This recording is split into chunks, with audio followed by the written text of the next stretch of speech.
What's up, nerds? This will probably be the last of the three in what I call the Island Time series. And this one's going to be interesting, kids, because I have long upheld that Vancouver Island, and I'm sorry, we just do better Pinot Noir than y'all. And this particular producer and I go pretty far back. Not quite as far back as my former place of employment, but around the same time that I started working in viticulture, that's when these guys popped on the scene. Now, it was a different label then, and it was a different winemaker, but still Andy and Wendy that are running the joint. Sure as fuck hope y'all aren't watching these Andy and Wendy. Yeah, you know what? You don't even remember who I am. It doesn't matter. And they'd always come over for dinners. We'd sit around. We'd chit-chat. You know, Welsh guy who had that pharmaceutical money wanted to burn it all and make some good Pinot Noir. Recently, they acquired a new winemaker. I see you, bud.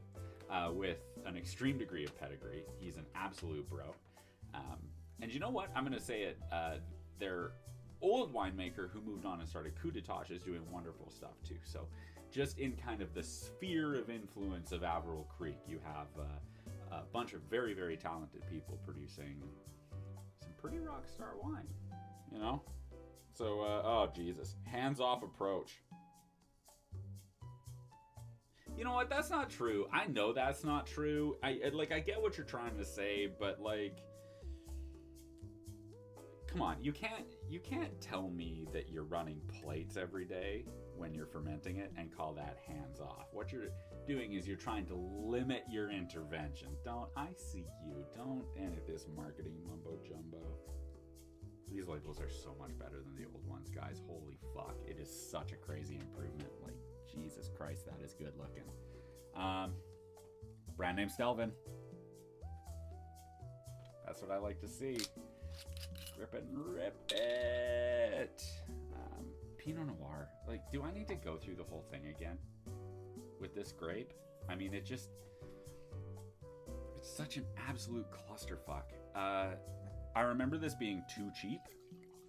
I want to say sub 35, which for any Pinot grown in the Cowichan Valley, that's nuts.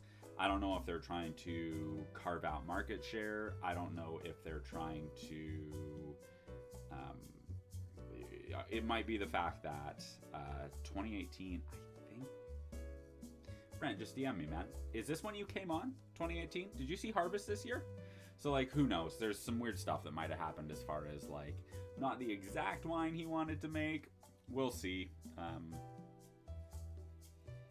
Imagine... Remember those smelling markers we all had when we were kids? Imagine there was one that was called Stewed Cherries and Cassis. And that's what this would be. It's like it's an approximation, but not quite the real deal in the best possible way. Like, that is ancient and terrifying. There's not a ton of that. It is there, but there's not a ton of that, like, mushroom broth, pine needle thing mushroom broth being kind of that, like,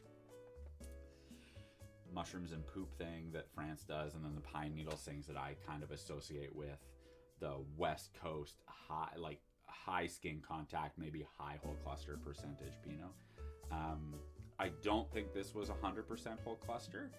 I'm pretty sure that was the Somenos Reserve that they did this year, but don't quote me on that. I've been wrong about a bunch of stuff. Oh, it smells good.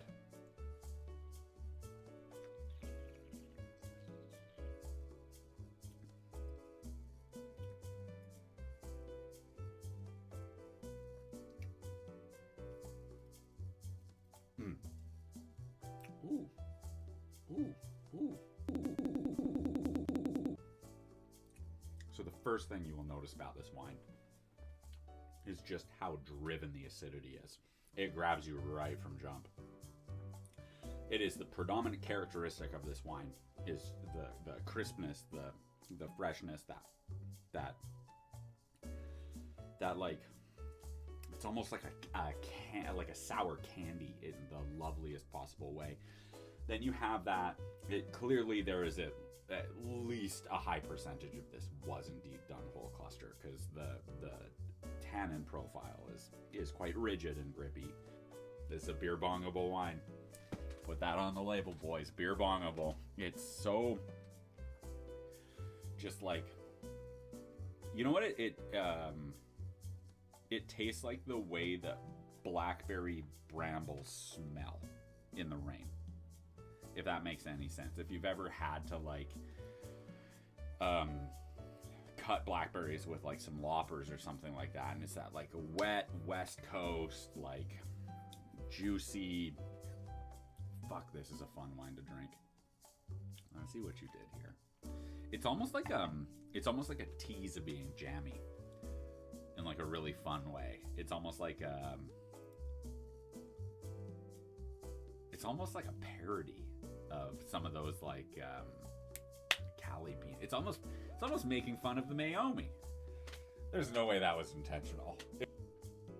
Blackberry pie that was like left out on a windowsill 500 years ago and has moss growing on it. Yeah, I'm into it. It does everything that I want Pinot to do in a really interesting way. It is absolutely West Coast. It's not trying to be French. It's not trying to be Oregonian. It is not trying to be a Kiwi Pinot. It is trying to be Vancouver Island. It is BC to the bone. It's a fun wine.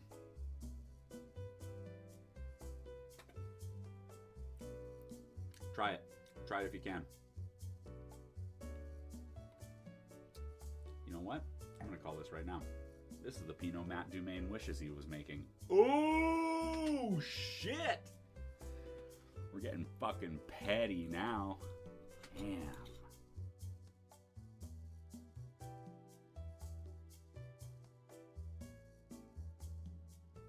Drink more Island wine. Fuck you. Get fucked. There are websites. We'll ship shit to you. I don't know, buy more Island wine. Buy more Island wine.